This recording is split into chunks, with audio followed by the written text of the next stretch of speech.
Hello friends, welcome to online engineering. यहाँ पे हमने एक स्पेशल सीरीज स्टार्ट की है जहाँ पर हम बात कर रहे हैं अपने एसएससी जेई के पीवाईक्यू क्वेश्चंस की, जिसमें हम कवर कर रहे हैं अपना इन्वायरमेंटल इंजीनियरिंग। इन्वायरमेंटल इंजीनियरिंग के प्रीवियस जितने भी पार्ट्स हमने कवर किया है उन सभी पार्ट्स का हमने बेसिक डिटेल जाना और अपने क्वेश्चंस को लिंकअप करवाया उसके इंपॉर्टेंट टॉपिक के साथ, और उस टॉपिक से रिलेवेंट जितने भी इंपॉर्टेंट पॉइंट्स थे उन सभी पॉइंट्स को मद्देनजर रखते हुए हमने उन सभी पॉइंट्स को क्या कर दिया था, नोट डाउन कर दिया था। हो सकता था उस टॉपिक से रिलेवेंट अगर कोई और क्वेश्चंस भी पूछा जाएगा तब भी आप उसका बहुत अच्छे से आंसर दे पाओगे डियर। हालांकि अगर मैं इसको चाहूं तो आपको सिर्फ 1 घंटे से पहले ही आपको सारे क्वेश्चंस यहाँ पर करवा सकता था, बट मैंने ऐसा नहीं किया। ऐसा क्यों नहीं किया है? क्योंकि जितना भी आपने अभी तक प्रीवियस में थ्योरी पार्ट्स में कवर किया होगा उस पार्ट्स को आप अभी तक भूल गए होंगे, तो कहीं ना कहीं मैंने अपने क्वेश्चन को लिंक करवाया अपने टॉपिक के साथ, और जब टॉपिक के साथ लिंक करवाया तो जो पार्ट्स आपने थ्योरी में कवर किया होगा वो पार्ट अब दोबारा से यहाँ पे क्या हो गया होगा, आपको रिकॉल हो गया होगा। तो इससे आपके 2 बेनिफिट हो गए हैं, क्वेश्चंस कवर हो गया है और आपका एक शॉर्ट टर्म रिवीजन भी यहाँ पर हो जाती है डियर। क्लियर है? जरूरी नहीं है कि आप मल्टीपल बुक्स को सॉल्व कीजिएगा, आप 1 या 2 बुक्स को ही सॉल्व कीजिएगा और उसको बिल्कुल आप एज ए क्वेश्चन को लिंक कीजिएगा अपने टॉपिक के साथ। तो मुझे नहीं लगता यार आपको कि मल्टीपल बुक्स का ऑब्जेक्टिव लगाने से आपका सिलेक्शन हो जाएगा। अगर आप स्पेसिफिक 1 या 2 बुक को सॉल्व कर रहे हैं इस तरह से तो आपका सिलेक्शन बड़े आराम से हो जाएगा। क्लियर है? आपका माइंड क्या करेगा, फ्लक्चुएट भी नहीं करेगा कि जैसे आज की डेट में स्टूडेंट सोचता है कि सर वहां पे तो क्वेश्चंस बहुत ज्यादा है, सर मैं क्या उस बुक्स को कवर कर लूं, क्या सर मैं उस बुक्स को कवर कर लूं। अरे भाई कुछ भी नहीं करना आपको। कभी देखा है आपने क्या चेंजेस आए हैं टॉपिक के ऊपर? नहीं सर, टॉपिक तो आज भी वही है जो आप प्रीवियस 10 इयर्स पहले पढ़ते थे, आज भी वही टॉपिक है। तो चेंजेस क्या आ गए हैं? चेंजेस सिर्फ इतने आ गए हैं कि उस समय जो मार्केट में जो आपकी बुकें थी वो बहुत लिमिटेड थी। एग्जामिनर भी क्या करता था, उसी बुक्स को उठाता था, वहां से क्वेश्चंस को कॉपी करता था और आपको क्वेश्चन दे देता था। बट आज की डेट में ऐसा नहीं है। आज की डेट में आपको जो भी टॉपिक आप कवर कर रहे हैं उस टॉपिक की आपको थोड़ा सा बहुत डिटेल्स में जाने की आवश्यकता है। जब आप उसकी डिटेल्स को जान लोगे तो मुझे नहीं लगता यार कि आप किसी भी एग्जाम को क्रैक नहीं कर पाएंगे। आप इजिली हर तरह के एग्जाम को क्रैक कर पाएंगे, चाहे वो कितना ही टफ क्यों ना हो। बट यही है मेरा मानना कि थोड़ा सा डिटेल में कवर करने की कोशिश कीजिएगा, शॉर्टकट मत भागिएगा। शॉर्टकट भागोगे तो कहीं ना कहीं 1 साल 2 साल 3 साल जब सिलेक्शन नहीं होगा तो चौथे साल में आप मुझे खुद ही बोलोगे कि सर आप सही कह रहे थे। क्लियर है? तो कोई बात नहीं, ये तो सब आपका एक बेसिक रूल है कि आप किस तरह से अपनी स्टडी को करना चाहते हैं। आज की डेट में हमने प्रीवियस लेक्चर्स में जो कवर किया था वो आपका सीवेज ट्रीटमेंट का यूनिट कवर कर रहे थे, जिसके हमने ऑलरेडी 2 पार्ट्स कंप्लीट कर लिए थे, बहुत अच्छे से कवर भी किए हैं। आपको शायद ही लेक्चर्स का एंजॉय भी कर रहे होंगे क्योंकि साथ साथ में सर हमें थ्योरी का लिंकअप भी यहाँ पर मिल रहा है डियर। क्लियर है? आज लोग बात करेंगे आपके रिमेनिंग पार्ट्स की। जो भी इसका रिमेनिंग पार्ट्स रह गया था उसको हम यहाँ पर आज कंप्लीट कर लेंगे और इस तरह से आपका सीवेज ट्रीटमेंट का जो पार्ट है वो भी यहाँ पर आपका कंप्लीट हो जाएगा डियर। तो आइए देखते हैं कि प्रीवियस में हमने क्या क्या कवर किया है। मैं हल्का हल्का रिवाइज करवाऊंगा, हालांकि आपको पूरा रिवाइज नहीं करवाऊंगा। क्यों? क्योंकि अब मैं उस मोड पे आऊंगा जिस मोड पे हम 1 मिनट के अंदर कम से कम 4 या 5 क्वेश्चंस कर सकते हैं। मैं 2 ही मानता हूं, 3 ही मानता हूं, क्योंकि आपने ये ऑलरेडी पढ़ चुके होंगे। क्वेश्चंस में क्या था कि the grease and oil present in sewage are removed in, कि जो आपका ग्रीस और ऑयल होता है उसको आप सीवेज में किस तरह से रिमूव करते थे। तो आपको सभी को पता है कि सर उसको रिमूव करने के लिए जो हमने प्रोसेस यूज किया था प्रिलिमिनरी ट्रीटमेंट का वो आपका स्कीमिंग टैंक था। क्लियर है? Very very important. अब जब स्कीमिंग टैंक था तो सर ये क्या होता है, बिफोर द सेडिमेंटेशन होता है या आफ्टर द सेडिमेंटेशन होता है? सर ये हमारा बिफोर द सेडिमेशन टैंक होता है। मिल गया है 30 सेकंड के आंसर। तो कुछ लोग ऐसे ही क्वेश्चंस करवाते हैं, ऐसा आपको बेटर तरीका नहीं है डियर। क्यों नहीं है? क्योंकि एक बार में कोई भी मास्टर नहीं बन सकता है। आप चाहो कि एक बारी में सर क्वेश्चन लगाऊंगा सारे मेरे माइंड के अंदर बैठ जाएंगे। जब आप कम से कम उसको बहुत अच्छा टॉपिक के साथ लिंक कर लोगे, सेकंड या थर्ड टाइम उसका रिवीजन करोगे, तो तब आप इस तरह के क्वेश्चंस को करो तो ज्यादा बेनिफिट रहेगा। क्लियर है? बट अगर आप फर्स्ट टाइम कर रहे हो तो ऐसा मत कीजिएगा। क्लियर है?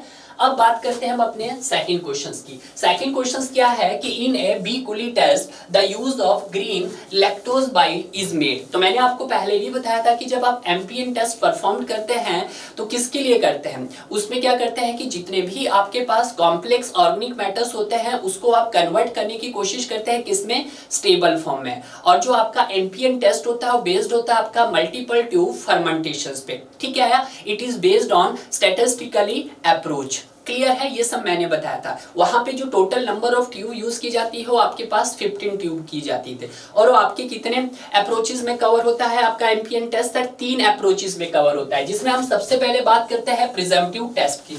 प्रिजम्पटिव टेस्ट में क्या करते थे कि जितनी भी आपके पास टोटल 15 की 15 टेस्ट ट्यूब थी, उन टेस्ट ट्यूब्स के अंदर आप क्या ऐड करते थे सर, आप ग्रीन लैक्टोज बाइल ऐड करते थे, GLB, ठीक है। उसके बाद हम बात करते हैं सेकंड फेज में। सेकंड फेज में आप उन्हीं टेस्ट सैंपल्स को उठाते थे जिसमें से आपको कोई पॉजिटिव रिजल्ट मिले होंगे। अब 15 के 15 तो आपके पॉजिटिव नहीं हो सकते हैं, उसमें से कुछ नेगेटिव हो गए, कुछ पॉजिटिव हो गए।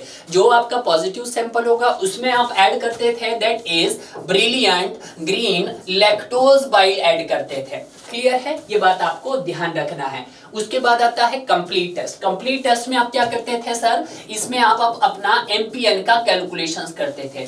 एमपीएन के कैलकुलेशंस के लिए आप या तो उसका यूज करते थे सर एमपीएन टेबल का यूज करते थे, बिल्कुल सर, या फिर दूसरा क्या करते थे सर, आप थॉमस इक्वेशन का यूज करते थे। कौन सी इक्वेशन का सर, थॉमस इक्वेशन का यूज करते थे। क्लियर है, तो आंसर भी मिल गया है, 4 बातें और मुझे सीखने को मिल गई है। क्लियर है, इसी तरह से हम बात करते हैं अपने एक और अगले क्वेश्चन की। नेक्स्ट क्वेश्चन क्या है, the self cleaning velocity of waste water flowing through sewer should B.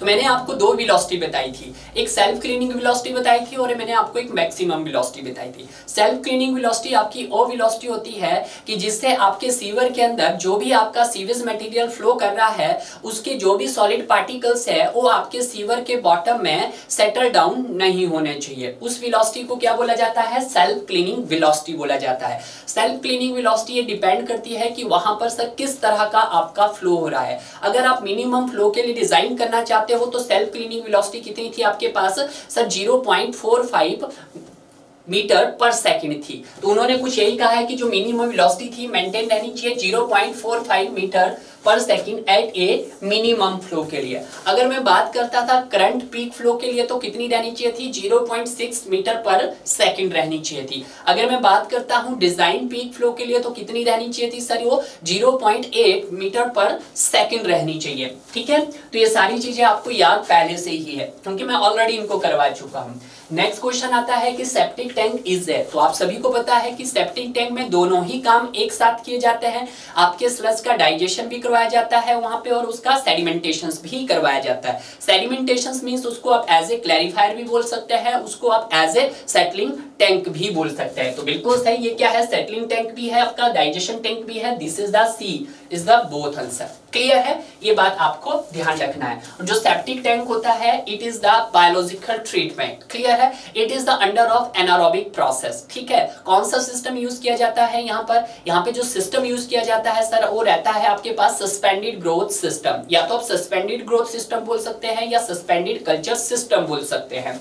Clear है, अब बारी आती है नेक्स्ट आता है कि जो sewage treatment units are normally design for. अगर बात की जाए आपके सीवेज ट्रीटमेंट की या रॉ वाटर ट्रीटमेंट की, जब हम रॉ वाटर ट्रीटमेंट की बात करते हैं तो उसको डिजाइन किया जाता है आपका मैक्सिमम डेली डिमांड के लिए या 2 times of average daily flow के लिए। क्लियर है, बट यहाँ पे सीवेज ट्रीटमेंट पूछा है तो सीवेज ट्रीटमेंट को आप डिजाइन किया जाता है उसके मैक्सिमम फ्लो के लिए। कितने सालों के लिए, 15 to 20 ईयर्स के लिए। क्लियर है, तो यहाँ पर मेरा आंसर मिल गया था, मुझे भी इसका राइट आंसर मिल गया था। क्लियर है, अब बात करते हैं नेक्स्ट क्वेश्चंस की। नेक्स्ट क्वेश्चंस क्या है, the detention period of oxidation pond. अब किसकी बात आ रही थी यहाँ पर, ऑक्सीडेशन पॉन्ड आ रही थी।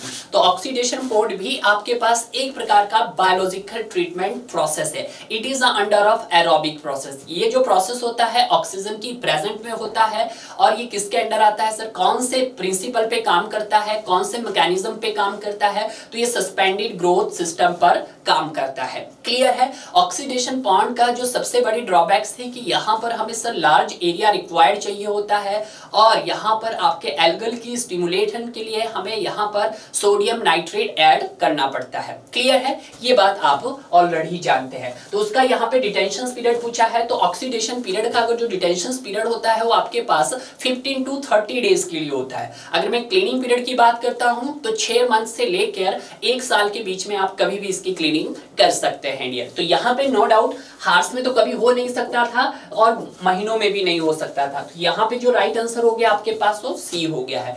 इसी ऑक्सीडेशन बॉन्ड का एक मॉडिफिकेशन आया, दैट इज ऑक्सीडेशन डिच आया। क्लियर है, तो ये चीजें भी आपको याद रखना है। उसके बाद से हम बात करते हैं नेक्स्ट क्वेश्चन की, primary treatment of sewage consist of, कि जब आप प्रीलिमिनरी ट्रीट में क्या ऐड करते हैं, सेडिमेशन ऐड करते हैं, तो उस प्रोसेस को क्या बोला जाता है, आपका प्राइमरी ट्रीटमेंट बोला जाता है। अब प्रीलिमिनरी ट्रीटमेंट के अंदर कौन कौन से आते हैं, जैसे आपका स्क्रीनिंग होगा, आपका ग्रिड चैम्बर हो गया, आपका डिटेरियस टैंक हो गया, आपका और स्कीमिंग टैंक हो गया। जैसे ही आप उसके स्कीमिंग टैंक के बाद सेडिमेशन टैंक ऐड कर देते हो तो उस प्रोसेस को क्या बोला जाता है, आपका प्राइमरी ट्रीटमेंट बोला जाता है। स्टूडेंट को थोड़ा सा कंफ्यूजन रहता है कि ग्रिड चैम्बर और डिटेरियस टैंक में क्या डिफरेंस है सर। जब भी हम बात करते हैं आपके ग्रिड चैम्बर की, तो ग्रिड चैम्बर थोड़े से लार्ज साइज के सस्पेंडेड पार्टिकल्स को रिमूव करता है, जबकि आपका डिटेरियस टैंक होता है थोड़े से छोटे पार्टिकल्स के साइज को रिमूव करता है। क्लियर है, तो इसने बोला है रिमूवल ऑफ फ्लोटिंग मटेरियल्स के लिए आप स्क्रीनिंग यूज करते हैं, नो डाउट मैं उसको एल्स लिख रहा हूं। अगर removal of sand and grid के लिए बोलता हूं तो सर इसकी मैं ग्रिड चैम्बर की बात कर सकता हूं। रिमूवल ऑफ ऑर्गेनिक मैटर्स के लिए मैं किसकी बात कर सकता हूं सर, आपके सेडिमेंटेशंस की बात कर सकता हूं, SED लिख देता हूं। क्लियर है, तो कहीं ना कहीं it is a part of primary treatment. Yes, तो यहां पर राइट ऑप्शन हो गया आपके पास डी, इसका राइट आंसर हो गया है। क्लियर है, अब यहां पर बात करते हैं हम अपने नेक्स्ट क्वेश्चंस की। नेक्स्ट क्वेश्चंस क्या है, connecting pipe in mm for septic tank should not be less than, कि जो पाइप आपके सेप्टिक टैंक से कनेक्ट होती है उसका जो डाया है वो कितने से कम नहीं होना चाहिए, वो आपका 50 से कम नहीं होना चाहिए। तो यहाँ पर राइट आंसर आपका सी हो गया है। क्लियर है, अब यहां पर बात करते हैं हम अपने नेक्स्ट क्वेश्चंस की। नेक्स्ट क्वेश्चंस क्या है, the fundamental difference between sedimentation tank for water and sewage is, कि क्या डिफरेंस है आपके सेडिमेशन टैंक ऑफ वाटर में एंड सीवेज के अंदर। जब भी हम बात करते हैं रॉ वाटर के सेडिमेंटेशन प्रोसेस में, तो वहां पे क्या किया जाता है कि जितने भी आपके सस्पेंडेड पार्टिकल्स होते हैं जो आपके थोड़े बड़े साइज के होते हैं, उनकी जो डेंसिटी होती है आपके वाटर की डेंसिटी से ज्यादा होती है, तो पार्टिकल्स क्या करते हैं आपके इजिली सेटल डाउन हो जाते हैं आपकी कहां पर, बॉटम ऑफ द टैंक से, और उनको आप इजिली रिमूव कर सकते हैं by the action of gravity. Clear है, दिस इज। अगर हम बात करते हैं सर आपके sedimentation process of raw waters में, तो जो वहां पर आपका सॉलिड मटेरियल्स होता है उसको आप इजिली रिमूव कर सकते हैं, बट जब हम बात करते हैं आपके सीवेज के सेडिमेंटेशन टैंक की, तो वहां पे क्या होता है सर, बॉटम पे बहुत ज्यादा आपका स्लज इकट्ठा हो जाता है। तो कहीं ना कहीं जो स्लज रहता है वहां पे ज्यादा रहता है आपके सीवेज के अंदर, और उसको आपको फ्रीक्वेंटली क्या करना पड़ता है, उसको क्लीन आउट करना पड़ता है। तो इसके लिए जो आंसर था कि sludge form sewage sedimentation is to be removed more frequently। Obviously बात है, क्योंकि वहां पे उसके बॉटम पे स्लज क्या हो जाता है, बहुत ज्यादा इकट्ठा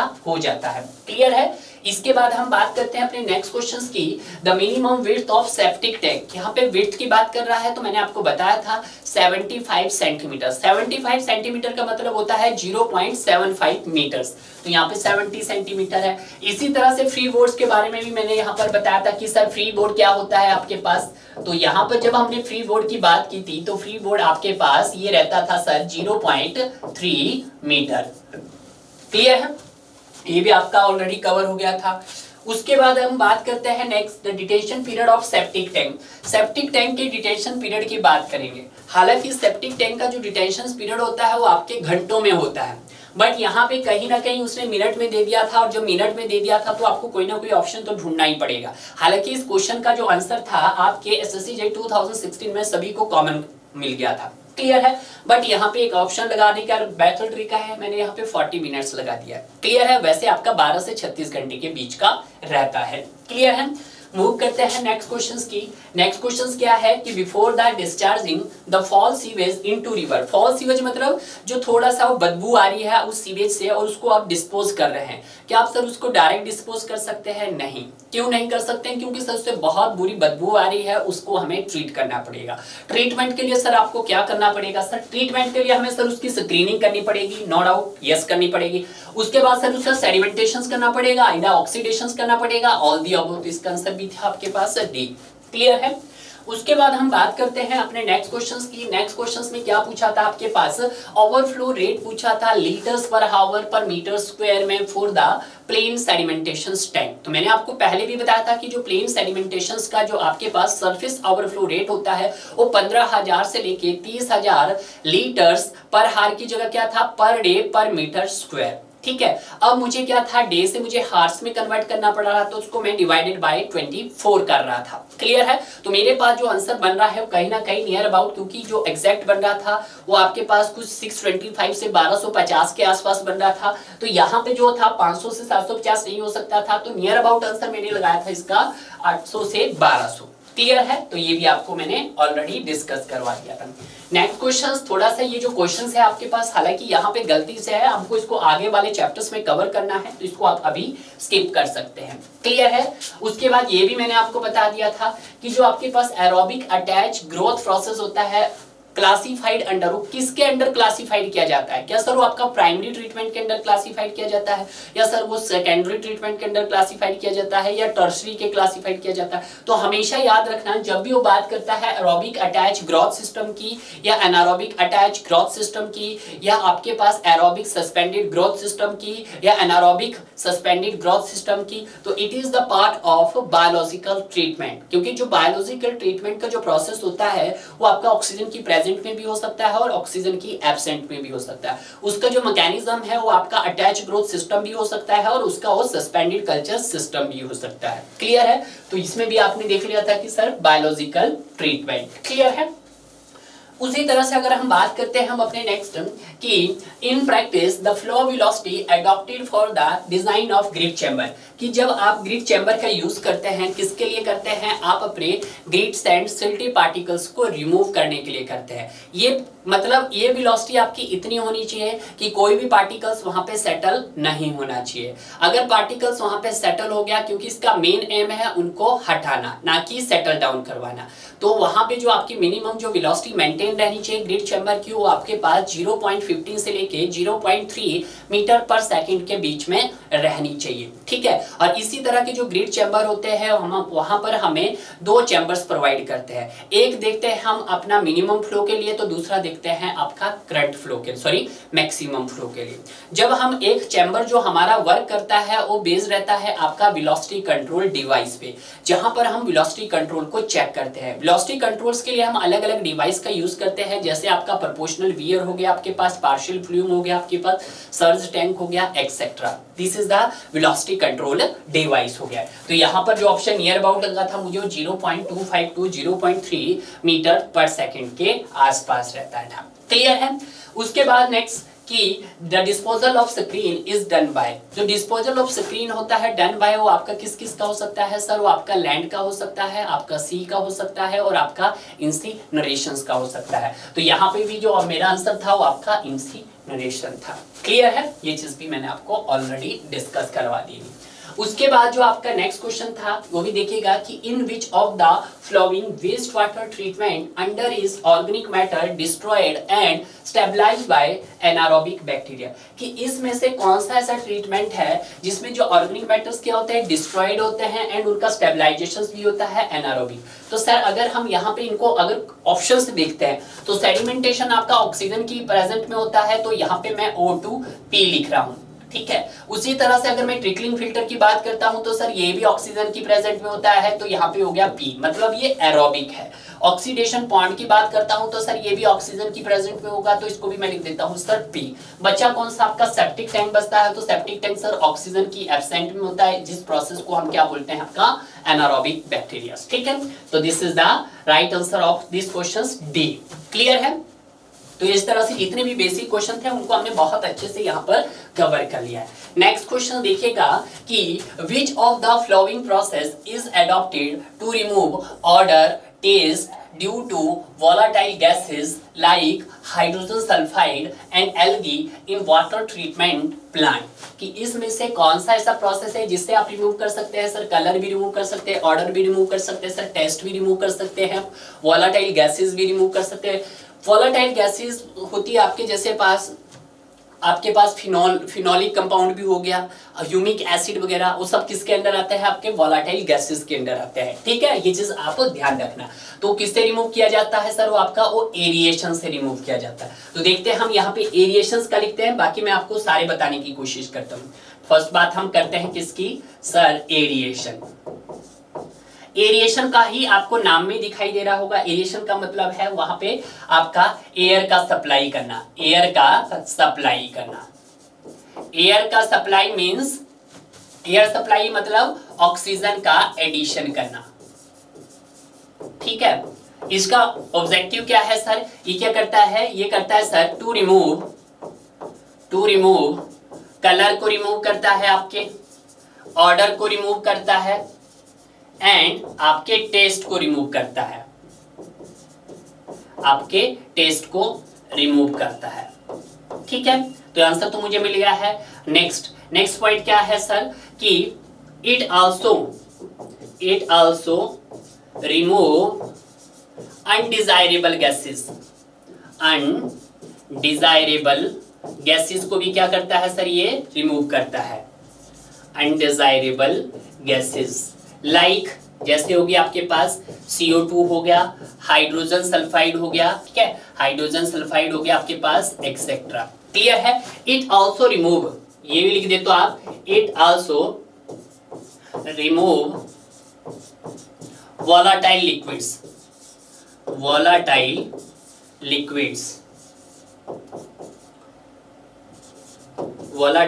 जैसे हो गया आपका फिनोलिक हो गया आपके पास,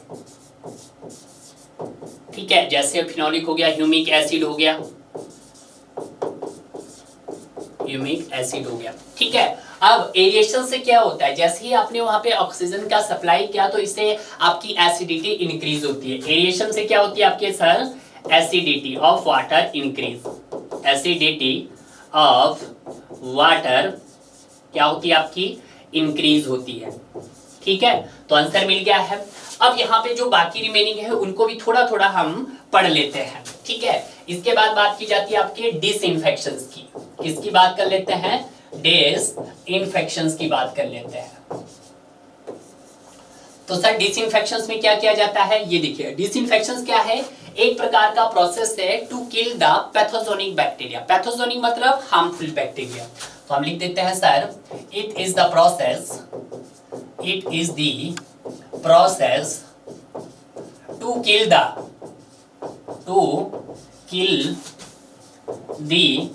pathogenic bacteria,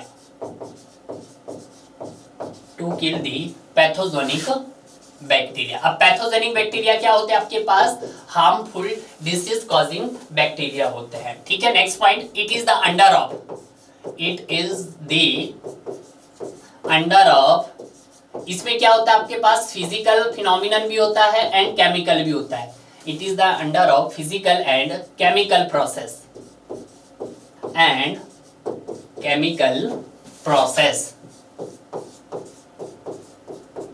ठीक है। अब देखिएगा, अगर बात कर जाते हैं सर फिजिकल में क्या आता है इसका, कि सर आपने इसको फिजिकल प्रोसेस बोला। अगर मैं बात करता हूं सर फिजिकल प्रोसेस में, तो लाइक जैसे आपको हीट किया, like heating and UV radiations, UV etcetera, ये किसके अंदर आता है आपके पास, फिजिकल प्रोसेस के अंदर आता है। अगर मैं केमिकल प्रोसेस की बात करता हूं, केमिकल प्रोसेस में क्या चीजें इंक्लूड रहती है सर यहाँ पर, तो केमिकल प्रोसेस की जब हम बात करते हैं, इंक्लूड द एडिशन ऑफ, लिख सकते हैं आप, include the addition of disinfectant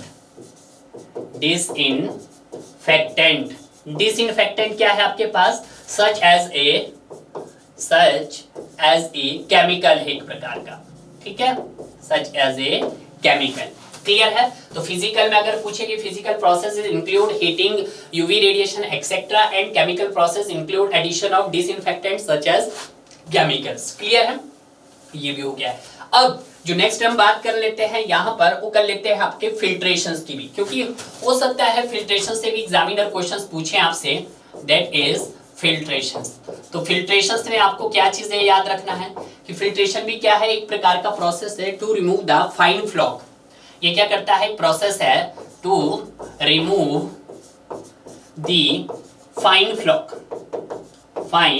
flock को रिमूव करता है। क्लियर है? उसके अलावा क्या करता है, डिसॉल्व मिनरल्स भी हो सकते हैं, ये dissolve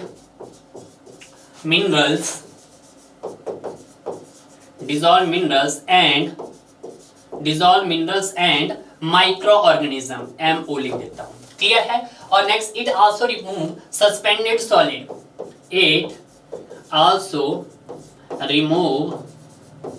suspended solid, SS suspended solid.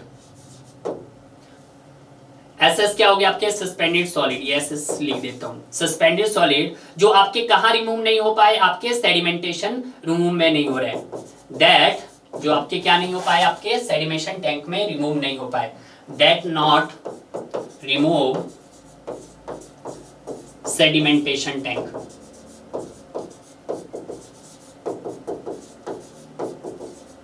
ठीक है, ये बात ध्यान रखना है। उसके बाद क्या रखते हैं हम, उसके बाद आपके पास हो सकता है कि सर इकोनॉमिकल है, इफेक्टिवली किलिंग ऑफ आपका जो डिसीज होती है ग्वाइना वार्म डिसीज। तो अगर आप फिल्ट्रेशन का प्रोसेस वहां पे करोगे तो कहीं ना कहीं जो आपका ग्वाइना वार्म डिसीज होती है वो क्या हो जाती है, आपकी खत्म हो सकती है। आपने देखा होगा साउथ जैसी कंट्रीज में वहां पे लोग डायरेक्ट पानी पीते हैं, विदाउट फिल्ट्रेशन वाटर का यूज करते हैं, तो उन लोगों में ज्यादातर ग्वाइना वार्म डिसीज को देखा गया है। क्लियर है? तो ये भी लिख सकता है, इट इज economically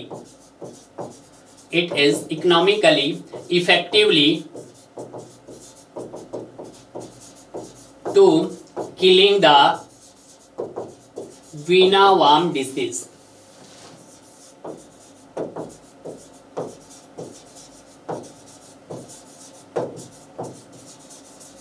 ठीक है, ये बात भी आपको ध्यान रखना है। क्लियर है? तो यहां पर अगर मैंने बात किया डिसइंफेक्शंस के बारे में जाना, आपको फिल्ट्रेशंस के बारे में जाना, और आपके एरिएशंस के बारे में जाना। सेडिमेंटेशंस के बारे में आप सभी जानते हैं, सेडिमेंटेशंस का मैं याद रख सकता हूं सर, यहां पे क्या कर सकते हैं, to remove the suspended organic solid. ये किसको रिमूव करता है, सस्पेंडेड ऑर्गेनिक सॉलिड को रिमूव करता है। और यहाँ पे क्या होता है सर आपके पास कि जो सस्पेंडेड सॉलिड होते हैं आपके पास, density of suspended solid is more than density of fluid. ठीक है, ये बात याद ध्यान रखना। अगर जब डेंसिटी ऑफ सस्पेंडेड सॉलिड ज्यादा होगी तो पार्टिकल्स क्या हो जाएंगे, आपके इजीली सेटल डाउन हो जाएंगे। ठीक है, और it is under the action of gravity. Clear है? तो यहाँ पर जितना इस टेबल्स पे मैंने पॉइंट्स लिखे हैं, सारे पॉइंट्स आपके काम के हैं। इन सभी पॉइंट्स को आप लर्न कीजिएगा डियर। क्लियर है? तो यहाँ पे मुझे आंसर भी मिल गया है और मैंने इससे एडिशनल बातें भी सीख ली है डियर। क्लियर है? नेक्स्ट क्वेश्चन क्या कहता है कि activated sludge process is an example of. वैसे तो यार बहुत टाइम्स हो गया है, मैंने इसको आपको बहुत बारी बता दिया है, बट नो डाउट अभी मैं फिर बता देता हूं। यहाँ पर हम बात करते हैं सबसे पहले किसकी, आपकी सेकेंडरी ट्रीटमेंट की। सेकेंड डिग्री लिख देता हूं मैं, ठीक है, सेकेंडरी ट्रीटमेंट की। तो ये जो सेकेंडरी ट्रीटमेंट होता है इसी को हम क्या बोल सकते हैं, आपका बायोलॉजिकल ट्रीटमेंट बोलते हैं। बायोलॉजिकल ट्रीटमेंट बोलते हैं आपके पास। ठीक है, यही जानते हो आप, बिल्कुल सही सर, सही समझे हम। अब जो ये बायोलॉजिकल ट्रीटमेंट होता है सर, ये आपके पास एरोबिक भी हो सकता है, और ये सर हमारे पास एनारोबिक भी हो सकता है। ठीक है, एरोबिक मींस ऑक्सीजन की प्रेजेंट में और ऑक्सीजन की एब्सेंट में मींस एनारोबिक। तो देखिएगा यहाँ पे मैं नाम लिख रहा हूँ ट्रीटमेंट यूनिट कि इसके अंदर कौन कौन से यूनिट इंक्लूड होते हैं। उसके बाद क्या सर, वो आपका एरोबिक है, क्या सर वो आपका एनारोबिक है। ठीक ठीक है, और उसके बाद हम उसका मैकेनिज्म देख लेते हैं।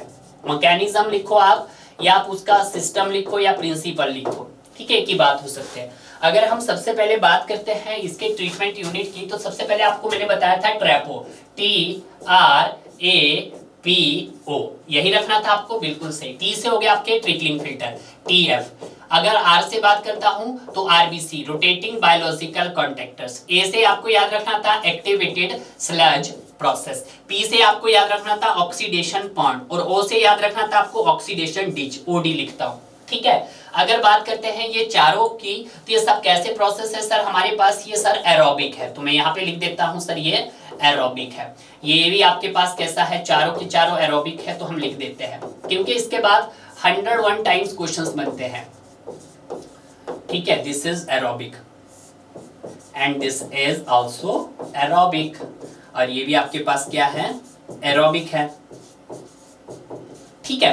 अब यहाँ पे इनके मैकेनिज्म काम के हैं कि किस मैकेनिज्म पे काम करता है। अगर मैं ट्रिकलिंग फिल्टर की बात करता हूं तो सर किस मैकेनिज्म पे काम करता है, ये आपका अटैच ग्रोथ सिस्टम पे काम करता है, AGC।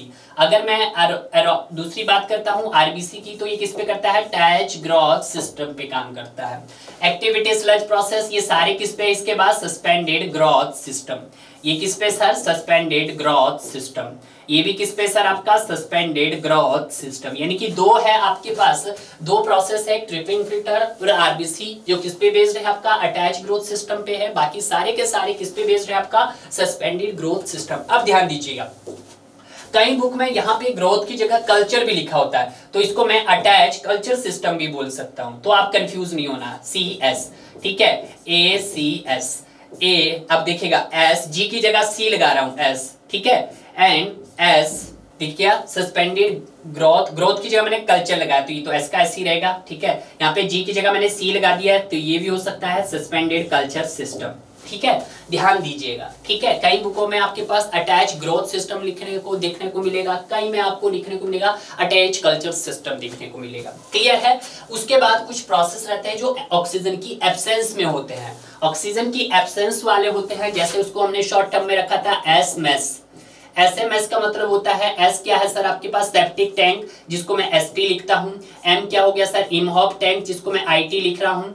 और S हो गया आपका स्लज डाइजेशन, जिसको सर मैं SD लिख रहा हूँ, क्लियर है। सेप्टिक टैंक कैसा प्रोसेस है सर, ये मेरे पास एनारोबिक है, ऑक्सीजन की एब्सेंस में काम करता है, किसी भी ऑक्सीजन की सप्लाई नहीं करते, ये भी सर कैसा है आपका, एनारोबिक है। उसके बाद स्लज डाइजेशन, ये भी प्रोसेस आपका कैसा है, एनारोबिक है, ठीक है। अगर मैं बात करता हूं इनके मैकेनिज्म की, तो सेप्टिक कैसा है सर आपका, ये सस्पेंडेड ग्रोथ सिस्टम है। अब ऑब्वियसली बात है, जब सस्पेंड आपका सेप्टिक टैंक किस प्रिंसिपल पर काम करता है, आपका सस्पेंडेड ग्रोथ सिस्टम पे काम करता है, तो जो उसका मॉडिफिकेशंस आया, उसका मॉडिफिकेशन आया इमहॉप टैंक, तो इमहॉप टैंक भी किस पे काम करेगा, सस्पेंडेड ग्रोथ सिस्टम पे काम करेगा, ठीक है। उसके बाद स्लज डाइजेशन, तो ये भी आपका सस्पेंडेड ग्रोथ सिस्टम पे काम करता है, क्लियर है। तो यहाँ पे भी आप देख सकते हैं ऑक्सीडेशन बॉन्ड का मॉडिफिकेशंस क्या है आपका, ऑक्सीडेशन डीच आया। तो जब ऑक्सीडेशन बॉन्ड आपका सस्पेंडेड ग्रोथ सिस्टम पे बेस्ड है, तो ऑब्वियसली बात है ऑक्सीडेशन बॉन्ड भी किस पे बेस्ड होगा, सस्पेंडेड ग्रोथ सिस्टम पे बेस्ड होगा। तो देखिएगा उसने एक्टिविटी स्लज प्रोसेस बोला था, तो जब हम एक्टिविटी स्लज प्रोसेस क्या है, ये एरोबिक है एंड सस्पेंडेड ग्रोथ सिस्टम है, तो देखिएगा एरोबिक सस्पेंडेड ग्रोथ प्रोसेस है, वेरी गुड, मिल गया है, देखिएगा, क्लियर है। बहुत सारे स्टूडेंट हैं जो इसको थोड़ा सा याद करने में कंफ्यूज हो जाते हैं, मैंने आपको तरीका बता दिया है, आपको रखना है ऑक्सीजन की प्रेजेंस में रहते हैं उसको आप ट्रैपो बोलना, ठीक है, और जो ऑक्सीजन के एब्सेंस में होते हैं उसको आपने SMS बोलना, आप सभी करते हैं यार, ठीक है। जब हम बात करते हैं इनके मैकेनिज्म की, तो दो प्रोसेस रहते हैं सिर्फ आपके ट्रिकलिंग फिल्टर और RBC, जो काम करते हैं आपके अटैच ग्रोथ सिस्टम पे। इसके अलावा जितने भी आपके बायोलॉजिकल ट्रीटमेंट यूनिट है वो किस पे काम करते हैं, आपके सस्पेंडेड कल्चर सिस्टम पे या सस्पेंडेड ग्रोथ सिस्टम पर काम करते हैं, क्लियर है। तो ये भी चीजें आपको क्लियर हो गई होगी। नेक्स्ट क्वेश्चन था वेरी इंपॉर्टेंट, इस क्वेश्चन को करने में थोड़ा सा बहुत सारे स्टूडेंट कंफ्यूज भी रह जाते हैं, बट ऐसा नहीं है, अगर आप इसको थोड़ा सा अच्छे से पढ़ोगे तो सब बहुत बेटर रहेगा, ठीक है। तो अगर हम बात करते हैं इस क्वेश्चंस की कि arrange the following sludge treatment unit operations and process in a chronological order. अब क्या कर रहे हो आप, स्लज का ट्रीटमेंट कर रहे हैं। इससे पहले आपने क्या किया था, सीवेज का ट्रीटमेंट किया था। सीवेज के ट्रीटमेंट में आपको कुछ ना कुछ स्लज मिला है। अब वो जो स्लज आपको मिल रहा है उसका भी आपको क्या करना पड़ेगा, कुछ ट्रीटमेंट करना पड़ेगा। देखिएगा यहाँ पे कुछ समझने की कोशिश कीजिएगा यार, क्योंकि क्वेश्चन सिर्फ इससे मतलब नहीं है, आपको यहाँ पे चीजें समझनी है। सबसे पहले अगर मैं बात करता हूँ यहाँ पर स्लज की, स्लज जिसकी कंसंट्रेशन को हम क्या बोलते हैं, mix liquid suspended solid, MLSS ये बोलते हैं। स्लज की जो भी आपके पास कंसंट्रेशन की क्वांटिटी होती है उसको आप किसकी फॉर्म में रिप्रेजेंट करते हैं, मिक्स लिक्विड सस्पेंडेड सॉलिड। अब ये जो स्लज होता है इसके भी सर दो पार्ट्स होते हैं, देखिएगा ध्यान से क्योंकि क्वेश्चंस यहीं से पूछे जाएंगे। अब दो पार्ट कौन कौन से होते हैं सर, इसमें कुछ पार्ट आपका सॉलिड होता है और कुछ पार्ट सर इसके आपका लिक्विड होता है। अब हम कहाँ गए, अब तो स्लज पे आ गए। आपने सीवेज के अंदर देखा था, सीवेज के अंदर क्या देखा था सर, जब आपने सीवेज में पहुंचे थे तो मैं यहाँ लिखता हूँ, सीवेज में आपने कहा था कि सर यहाँ पे 99.9% आपका क्या था, लिक्विड था। 99.9% लिक्विड था और 0.1% आपका क्या था सर, आपका सॉलिड था। क्लियर है, कुछ यही बात आपने देखी थी।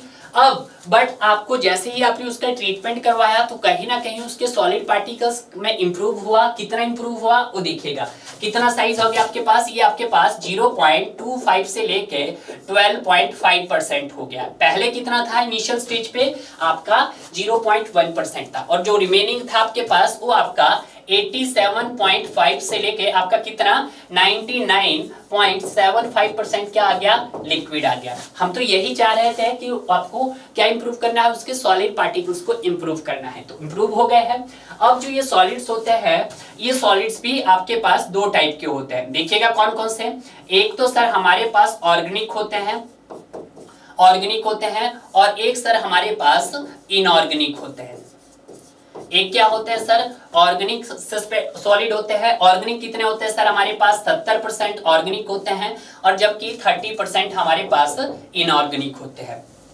ठीक है, अब इस ऑर्गेनिक को आप क्या बोल सकते हैं, वोलाटाइल सस्पेंडेड सॉलिड भी बोल सकते हैं। इनको क्या बोल सकते हैं हम, वोलाटाइल सस्पेंडेड सॉलिड बोल सकते हैं। और इनऑर्गेनिक को क्या बोल सकते हैं, नॉन वोलाटाइल सस्पेंडेड सॉलिड बोल सकते हैं। क्लियर है। अब देखिएगा जो आपके पास वोलाटाइल सस्पेंडेड सॉलिड होते हैं ये भी हमारे पास फर्दर दो टाइप के होते हैं। कौन कौन से, एक होता है बायोडिग्रेडेबल वोलाटाइल सस्पेंडेड सॉलिड होते हैं और दूसरे आपके पास non biodegradable volatile suspended solid होते हैं। क्लियर है, ध्यान रहे आपके पास। देखिएगा मैंने क्या कहा आपके पास कि जो आपके पास सॉलिड स्लज होता है वो आपको उसकी क्वांटिटी किस में मेजर करते हैं, आप MLS में मेजर करते हो। सॉलिड भी हो सकता है, लिक्विड भी हो सकता है। सॉलिड कितना होता है, 0.25 से 12.5% होता है, जबकि लिक्विड कितना होता है 87.5 to 99.75% होता है। अगर अब हम बात करते हैं कि जो ये ऑर्गेनिक बोलो इसको या फिर वोलाटाइल्स बोल सकते हैं, ऑर्गेनिक बोलो या वोलाटाइल सॉलिड बोल सकते हैं, तो इसकी जो कंसंट्रेशन है वो किसमें मेजर की जाती है, mix liquid volatile suspended solid से मेजर की जाती है। और जो आपके पास इनऑर्गेनिक होता है जिसको नॉन वोलाटाइल सस्पेंडेड सॉलिड है, तो इसकी कंसंट्रेशन आप कैसे मेजर करते हैं, आप कर सकते हैं, नॉन बोल दिया इसने तो mix liquid non volatile suspended solid. ठीक है, mix liquid non volatile suspended solid. Concentration आपको आनी चाहिए, पूरे स्लज की कंसंट्रेशन मेजर की जाती है MLSS से। और ऑर्गेनिक वोलाटाइल सस्पेंडेड सॉलिड की कंसंट्रेशन कैसे मेजर की जाएगी, M mix L liquid volatile suspended solid और इनऑर्गेनिक की mix liquid non volatile suspended solid. जिसमें आपके पास जो ऑर्गेनिक है वोलाटाइल सस्पेंडेड सॉलिड होते हैं वो भी दो टाइप्स के होते हैं। एक होता है sir biodegradable volatile suspended solid और दूसरे होते हैं non biodegradable volatile suspended solid होते हैं। क्लियर है, तो यहां से भी आपने क्वेश्चन देखना है। अब हम बात ही करते हैं किसकी, स्लज डाइजेशन एंड उसके स्लज डाइजेशंस। स्लज डाइजेशन, ठीक है, यानी कि उसने स्लज ट्रीटमेंट की बात करें, हाँ कोई बात नहीं, sludge digestion and drawing bed की बात करेंगे हम यहाँ पे। तो sludge digestion and drawing bed में हम क्या करते हैं सर, इसके दो ही एम होते हैं स्लज डाइजेशन के। पहला वॉल्यूम का रिडक्शन करना और दूसरा स्ट्रेंथ का रिडक्शन करना। इस स्लज डाइजेशन के कौन कौन से एम हो सकते हैं सर आपके पास? एक हो सकता है सर वॉल्यूम का रिडक्शन करना, वॉल्यूम का रिडक्शन होना, और दूसरा आपके पास स्ट्रेंथ का रिडक्शन होना, स्ट्रेंथ का रिडक्शन होना। ठीक है, अब स्लज डाइजेशन का मेन ऑब्जेक्टिव क्या है? इसका मेन ऑब्जेक्टिव है सेपरेशन ऑफ लिक्विड। ठीक है, लिक्विड को अलग करना। ठीक है, तो हम लिख सकते हैं sir separations of liquid waste. ठीक है, अब यहां पे जो पहला जो आपके पास एम रहता है वॉल्यूम का रिडक्शन रहता है, और वॉल्यूम के रिडक्शंस यहां पर किस तरह से किया जाता है? वॉल्यूम का रिडक्शंस में यहां पे सबसे पहले आपका किया जाएगा दैट इज, जिसको हम बोलेंगे दैट इज स्लज थिकनिंग। क्या किया जाता है आपका? स्लज थिकनिंग किया जाता है।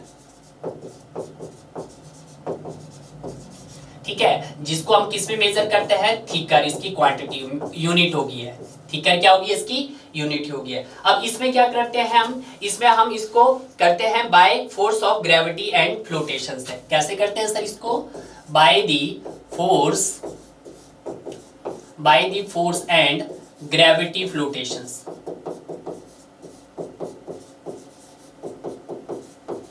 ठीक है, उसके बाद स्लज थिकनर के बाद आप क्या करोगे सर? उसके बाद सर हम करते हैं अपना स्लज डाइजेशन। थिकनर के बाद क्या आ जाएगा आपका? Sludge digestion.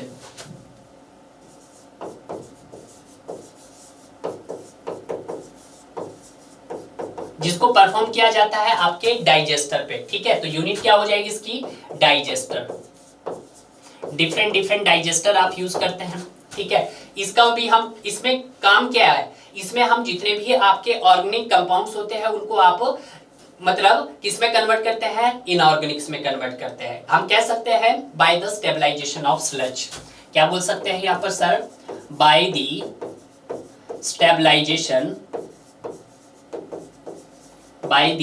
Stabilization of sludge, कि जो भी आपका ऑर्गेनिक होता है, ऑर्गेनिक मटेरियल्स होते हैं, ठीक है, उनको आप स्टेबल फॉर्म में कन्वर्ट करो या उनको आपका इनऑर्गेनिक्स में कन्वर्ट करो। ठीक है, उसके बाद स्लज डाइजेशन के बाद क्या करते हैं आप? स्लज कंडीशनिंग करते हैं। स्लज कंडीशनिंग करते हैं। स्लज कंडीशनिंग के अंदर क्या किया जाता है आप? मतलब वहां पे उसकी increase the durability of sludge. क्या किया जाता है? इंक्रीज द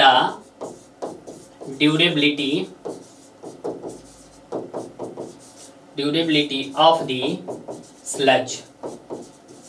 ये ऑप्शनल है, आप इसको करना चाहो तो कर सकते हैं, ये आपको ऑप्शनल है। और नेक्स्ट आता है आपके पास, नेक्स्ट आ जाता है आपका स्लज डिवॉटरिंग। स्लज डिवॉटरिंग मतलब रिमूवल ऑफ वाटर। ठीक है,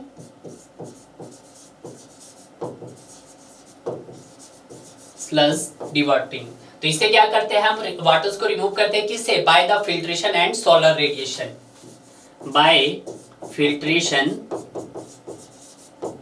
by filtration and solar radiations।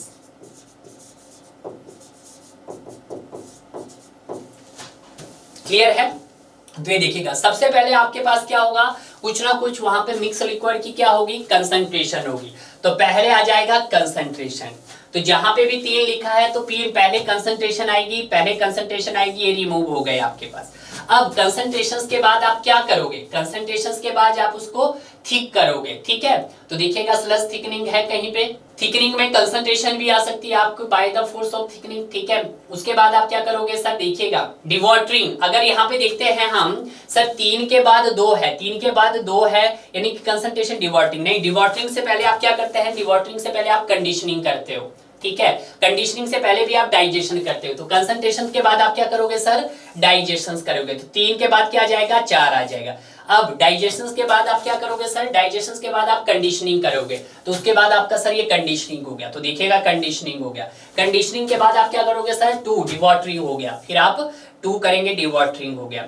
उसके बाद आप क्या करेंगे सर, उसके बाद आप उसका क्या करेंगे, ड्राइंग करेंगे, उनको ड्राई करेंगे, ठीक है, तो आप यहाँ पे ड्राइंग भी लिख सकते हैं। उसके बाद आ गया आपका ड्राइंग, और ड्राइंग के बाद आप क्या करोगे, जब उसको सुखा लोगे तो आप उसका इंसिनरेशन करोगे, तो इंसिनरेशन भी आपका ये आ गया 5th, तो आपका राइट आंसर क्या हो गया आपके पास, सी हो गया है। This is the volume reduction, ठीक है। ट्रीटमेंट प्रोसेस इसी तरह से होता है आपके स्लज का ट्रीटमेंट, कि पहले आप क्या करोगे, पहले आप उसको थिक करोगे, थिक के बाद उसका आप डाइजेस्ट करोगे, डाइजेस्ट के बाद उसका कंडीशनिंग करोगे, कंडीशनिंग के बाद उसके डिवॉटरिंग करोगे, डिवॉटरिंग के बाद उसके ड्राइंग करेंगे, ठीक है, सुखाएंगे अपने बेड के ऊपर।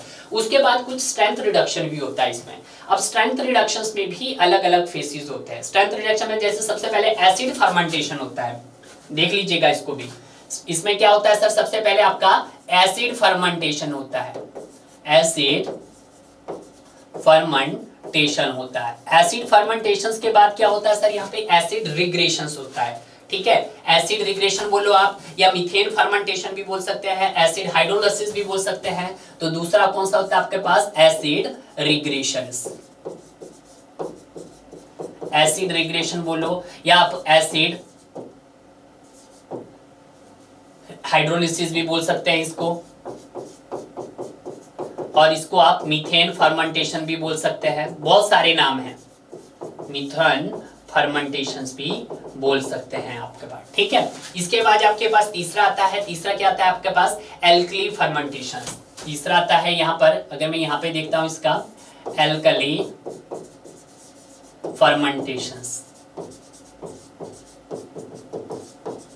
ठीक है। पहले आपका एसिड फर्मेंटेशन हो गया, फिर एसिड रिग्रेशन बोलो, या एसिड हाइड्रोलिसिस बोलो, या मीथेन फर्मेंटेशन बोलो, लास्ट में आपका एल्कली फर्मेंटेशन हो गया, ठीक है। तो यहाँ पे जो गैसेस का इन्वॉल्व होता है, सबसे ज्यादा कौन सी गैसेस निकलती है सर, ये बात भी याद रखना, कार्बन डाइऑक्साइड, आपका मीथेन, और आपका हाइड्रोजन सल्फाइड, ये इसके एंड प्रोडक्ट है, ठीक है। यानी कि आपका जब भी हम बात करते हैं इसके स्ट्रेंथ रिडक्शन के फेजेस की, तो वहां पे जो एंड प्रोडक्ट मिलते हैं वो हमें CO2 मिलता है, आपका मीथेन मिलता है, हाइड्रोजन डाइऑक्साइड मिलता है। मीथेन कितना मिलता है सर आपको, 70% मीथेन मिलता है, ठीक है। उसके बाद अगर हम बात करते हैं हाइड्रोजन सल्फाइड, तो कितना मिलता है आपको, 0 से 5% हाइड्रोजन सल्फाइड मिलता है। अब आपका बात है कि कार्बन डाइऑक्साइड आपको कितना मिलता है, कार्बन डाइऑक्साइड यहाँ पर मिलता है आपको 25 से 30% के बीच में, तो डेट इज 25 से लेके 30%। क्लियर है क्वेश्चन के साथ साथ, और क्वेश्चन का पूरा पोस्टमार्टम कंप्लीट हो गया है यार, मजा भी आ रहा होगा आपको, ठीक है। नेक्स्ट क्वेश्चन था वेरी इंपॉर्टेंट। नेक्स्ट क्वेश्चन में क्या बोला है कि एक सेडिमेशन टैंक है, remove 210 kg of suspended solid per day. Sedimentation tank से आप हर रोज कितना सस्पेंडेड सॉलिड रिमूव कर रहे हैं, 210 kg रिमूव कर रहे हैं। What will be the volume of sludge, आपको क्या निकालना है, volume of the sludge find out करना है, produce per day if moisture content of sludge is 95% by weight। 95% by weight का मतलब है 95 kg, क्लियर है। And specific gravity of what sludge is 1.05। अब देखिएगा यहाँ पे 95% उसने क्या बोला है, मॉइस्चर कंटेंट बोला है, यानी कि आपका वेट मतलब लिक्विड है, तो 5% क्या हुआ आपका सॉलिड वेस्ट होगा। तो मैं लिख सकता हूं कि इट मींस 5% आपका प्लस 95%, ये क्या बनाता है आपको मिलकर, ये बनाता है आपका 100%। अब देखिएगा 5% का मतलब क्या है, यहाँ पे 5% का मतलब है sir solid waste, solid waste, ठीक है। और सर 95 का मतलब क्या है यहाँ पर, ये सर हो गया आपका लिक्विड वेस्ट, ये हो गया आपका लिक्विड वेस्ट, ठीक है। और आपके पास 100% का मतलब क्या हो गया, ये टोटल वेस्ट, टोटल वेस्ट। अब बाई वेट करना है इसको, देखिएगा उसने क्वेश्चन में बोला, मैंने कुछ भी नहीं किया है कि 95% मॉइस्चर कंटेंट है, मॉइस्चर कंटेंट मतलब 95% लिक्विड वेस्ट। अगर मैं इसको केजी में कन्वर्ट करना चाहूं तो 5 को मैं क्या लिख सकता हूं सर, 5 kg। 5 kg आपका सॉलिड वेस्ट है प्लस 95 kg आपका लिक्विड वेस्ट है, तो आपका वेट स्लज कितना परफॉर्म्ड हो रहा है, यहाँ पे टोटल वेस्ट या स्लज कितना फॉर्म्ड हो रहा है, 100 kg का, 100 kg का वहां पर आपका वेट स्लज फॉर्म्ड हो रहा है। कुछ यही है आपके बात, बिल्कुल सही। तो 5 kg 5 केजी का जो वेस्ट है वो कितना आपका वेट स्लज बना रहा है, 100 केजी का वेट बना रहा है। तो मैं यहाँ पे लिख सकता हूं कि जो सर हमारे पास 5 केजी ऑफ सॉलिड वेस्ट है, 5 केजी जो आपके पास सॉलिड वेस्ट है, टू मेक वो क्या कितना बना रहा है आपका 100 केजी ऑफ वेट स्लज बना रहा है, 100 केजी ऑफ वेट स्लज बना रहा है। कुछ यही मतलब हुआ इसका, बिल्कुल सही। तो जब 210 केजी ऑफ सस्पेंडेड सॉलिड होगा तो कितना होगा, यही क्वेश्चन बन रहा है यहाँ पर, बिल्कुल सर यही बन रहा है। तो पहले तो एक के लिए देख लेते हैं। तो 1 केजी ऑफ सॉलिड वेस्ट,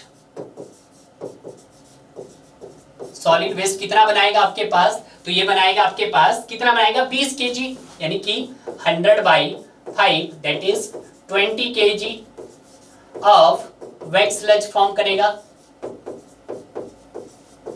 तो 210 केजी हो रहा है दिन का, तो 210 केजी कितना निकालेगा आपके पास, तो ये निकालेगा आपके पास दैट इज 20 × 210। ठीक है, कितना आ जाएगा आपके पास 20 21 दूनी 42, तो ये 4200 केजी वेट स्लज फॉर्म करेगा। ठीक है, यानी कि 210 केजी का अगर आप क्या कर रहे हो सस्पेंडेड सॉलिड रिमूव कर रहे हो तो कितना स्लज वेट स्लज फॉर्म करेगा, 4200 केजी का स्लज फॉर्म करेगा। क्लियर है, ये बात तो आपको आ गई है, क्लियर है। अब आपको यहाँ पर क्या दिया है, specific gravity of wet sludge दिया गया है, तो बिल्कुल सही। तो क्या आप यहाँ पे डेंसिटी ऑफ स्लज निकाल सकते हैं, बिल्कुल सही। तो डेंसिटी ऑफ स्लज क्या होता है, तो डेंसिटी ऑफ स्लज, तो डेंसिटी ऑफ स्लज होता है आपके पास specific gravity of wet sludge into density of water. Clear है, specific gravity 1.05 into density of water 1000। तो इसको जब करेंगे तो 1050 kg/m³। आपके पास आ गई है डेंसिटी ऑफ स्लज, आ गई है, बिल्कुल आ गई सर। ठीक है, अब आपको क्या निकालना है सर, वॉल्यूम निकालना है। तो वॉल्यूम क्या हो जाएगा आपके पास, ठीक है। अब डेंसिटी क्या होता है, मास अपॉन वॉल्यूम होता है। तो मास तो आपके पास ऑलरेडी आ गया, इतना आ गया है, और डेंसिटी भी आ गया है। तो वॉल्यूम क्या हो जाएगा आपके पास, तो वॉल्यूम हो जाएगा आपके पास that is mass upon density. तो मास कितना है सर आपके पास 4200 केजी है, तो यह कीजिएगा 4200 केजी हो गया है। डेंसिटी कितनी आई है 1050 kg/m³ आई है। तो केजी से केजी कैंसिल हो गया है, ठीक है। तो इसको जब सॉल्व करोगे 10 तो आपको 4 के समथिंग आ गया, 4m³ के समथिंग आ गया। तो वॉल्यूम आपके पास ये हो गया, क्योंकि आप सभी जानते हैं एनी डेंसिटी क्या होता है आपके पास, मास अपॉन वॉल्यूम होता है, या आपके पास वेट अपॉन वॉल्यूम। तो वेट तो आपके पास आ गया था, वॉल्यूम आपको फाइंड आउट करना था। डेंसिटी आपके पास ऑलरेडी दी है, डेंसिटी ऑफ स्लज, तो ये आपके पास डेंसिटी ऑफ स्लज हो गया। तो क्या आंसर रहेगा सर यहाँ पे 5m³। आप कैलकुलेट करके देख ले सकते हैं, यहाँ पे 4-5 कुछ समथिंग 4 पॉइंट के नियर अबाउट कुछ आएगा, ठीक है। क्योंकि मैंने तो इसको राउंड ऑफ किया है, तो आपके पास 30 भी नहीं हो सकता, 20 भी नहीं हो सकता, 10 भी नहीं हो सकता। तो नियर अबाउट आंसर क्या आ रहा है इसका 5m³ आ रहा है। क्लियर, कुछ नहीं करना है आपको, क्या करना है कि 95% वहां पे मॉइस्चर है, बाई वेट कितना हुआ 95 kg, ठीक है, और 5% क्या रहा आपका सॉलिड है। तो आपका हम बात करते हैं कि 5 kg ने आपका कितना वेट सेल्फ परफॉर्म किया था, आपका 100 kg। तो 1 kg ने कितना किया होगा 20 kg, 210 ने कितना किया होगा 4200 kg, ठीक है। तो यानी कि आपके पास वेट आ गया है। अब डेंसिटी ऑफ स्लज क्या होता है, specific gravity of sludge into density of water होता है। तो यहाँ से आपके पास 1050 kg/m³ आ गया है। तो वॉल्यूम निकाल सकते हैं इजिली, आपका वॉल्यूम यहाँ पर आ गया है। क्लियर है। अब बात करते हैं हम अपने नेक्स्ट क्वेश्चंस की। नेक्स्ट क्वेश्चंस वेरी इंपॉर्टेंट है, देखिएगा। Study the given statement with respect to soak pit. अब सॉक पिट की बात कर रहा है and choose the correct option. क्या बोल रहा है, soak pit are preferable at a location where the water table is high. नहीं, हमेशा याद रखना सॉक पिट को आप वहीं प्रेफर करते हैं ऐसी लोकेशंस पर जहां पर आपका वाटर टेबल क्या हो, लो हो। वाटर टेबल लो हो सर, और आपके पास लैंड क्या हो, मतलब आपके पास लैंड एरिया आपके पास लेस रिक्वायर्ड हो, ठीक है। लैंड एरिया आपके पास लेस रिक्वायर्ड हो, क्लियर है। ये बात आपको ध्यान रखनी है। तो पहली स्टेटमेंट क्या हो गई आपकी, बिल्कुल गलत हो गई है। क्लियर है? पहली स्टेटमेंट ही गलत हो गया, तो both the statement are true, true तो नहीं होगी। Statement 1 false, statement 2 true. देख लेते हैं सेकंड स्टेटमेंट भी। क्लियर है? तो यहाँ पर ये ए तो आपका ऑप्शन नहीं हो सकता है, ये तो ऑप्शन नहीं हो सकता है। नेक्स्ट देखते हैं कि soak pits are prevail at a locations where soil is porous. Yes, soil is porous, बिल्कुल सही है। तो यहाँ पे हम कह सकते हैं स्टेटमेंट 1 फॉल्स एंड स्टेटमेंट 2 क्या है आपके पास, ट्रू है। तो इसका आंसर क्या हो गया आपके पास, बी इसका आंसर हो गया है। अगर मैं बात करता हूँ इसकी डायमेंशंस की, ये डायमेंशंस आप याद रख सकते हैं। सॉक पिट की डायमेंशंस क्या है, इसकी डायमेंशंस है इसकी कि जो इसका मिनिमम हॉरिजॉन्टल डायमेंशन होती है, मिनिमम हॉरिजॉन्टल डायमेंशन वो कितनी रहती है आपके पास, वो 1 मीटर्स की रहता है। ठीक है, अगर हम बात करते हैं मिनिमम डेप्थ की, मिनिमम डेप्थ की बिलो द इन्वर्ट लेवल, कितनी रहती है आपके पास, 1 मीटर रहती है। क्लियर है? हो सकता है, पूछ सकता है एग्जामिनर। ठीक है, नेक्स्ट बात करते हैं हम अपने नेक्स्ट क्वेश्चंस की। वेरी इंपॉर्टेंट क्वेश्चंस तो नहीं है यार, हालांकि इस तरह का क्वेश्चंस अभी तक तो नहीं पूछा गया, बट 19 में पूछा गया तो कोई बात नहीं। What is the full form of CETP? सी का मतलब होता है कॉमन, सी का मतलब क्या होता है, कॉमन। ई का मतलब होता है एफ्लुएंट, टी का मतलब होता है ट्रीट, एंड पी का मतलब होता है प्लांट। अब बहुत सारे स्टूडेंट यहाँ पर ये भी कॉमन सेंस लगाएंगे कि sir common environment treatment plant, नहीं, ये क्या है आपके पास, कॉमन एफ्लुएंट ट्रीटमेंट प्लांट है। तो बी इसका राइट आंसर है। इस तरह के क्वेश्चंस अगर आपको आते हैं तभी आप सॉल्व कीजिएगा, अगर नहीं आते हैं तो उसको आप स्किप कर दीजिएगा। क्लियर है? जानबूझ के आंसर मत लगाएं, अपनी हिस्ट्री अपनी कहानी मत लगाएं कि आप क्या सोच रहे हैं इस फुल फॉर्म के बारे में। बेटर है आता है तो टिक कीजिएगा, नहीं आता है तो स्किप कीजिएगा। क्लियर है?